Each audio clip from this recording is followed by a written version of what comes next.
Nike doesn't decorate its headquarters for potential. They do it for icons. But in February 2026, something unusual happened. Inside Nike's world headquarters in Beaverton, Oregon, the walls weren't celebrating legends of the past. They were celebrating a 20-year-old, Alex Eala.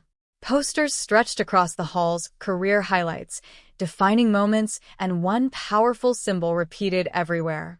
A blooming Sampaguita, the national flower of the Philippines.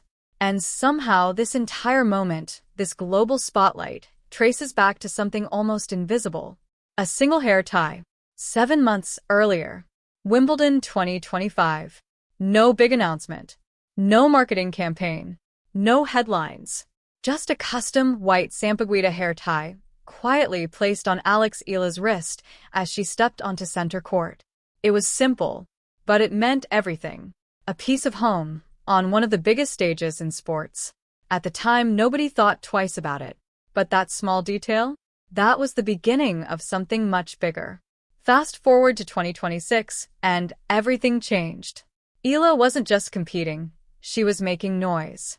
She defeated Coco Gauff at Indian Wells, fought back from a set-down in Miami, reached back-to-back round of 16 finishes at WTA 1000 events. Her ranking climbed to world number 29. But behind the scenes, something even bigger was happening. Nike was moving fast. Faster than anyone expected. What started as a single accessory turned into a full-blown movement.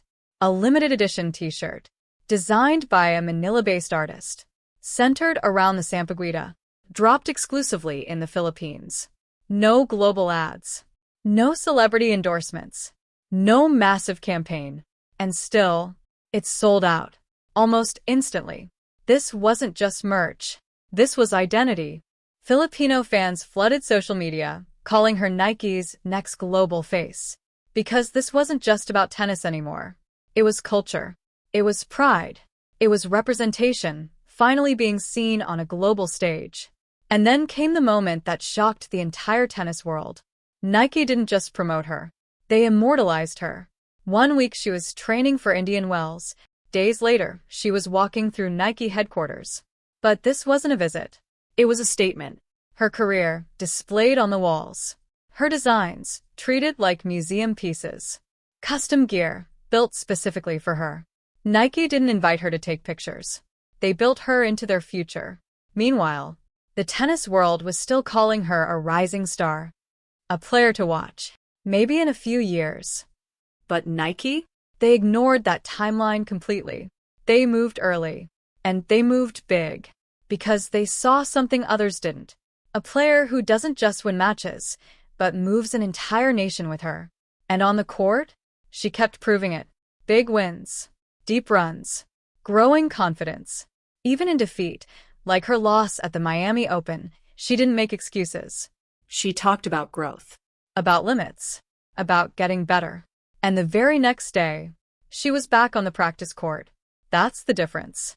This isn't hype. This is foundation. From a quiet hair tie at Wimbledon to a sold-out collection, to being featured inside Nike's global headquarters. This wasn't random. It was built, step by step. Now the question isn't if she becomes a global icon. The question is, how far will this go?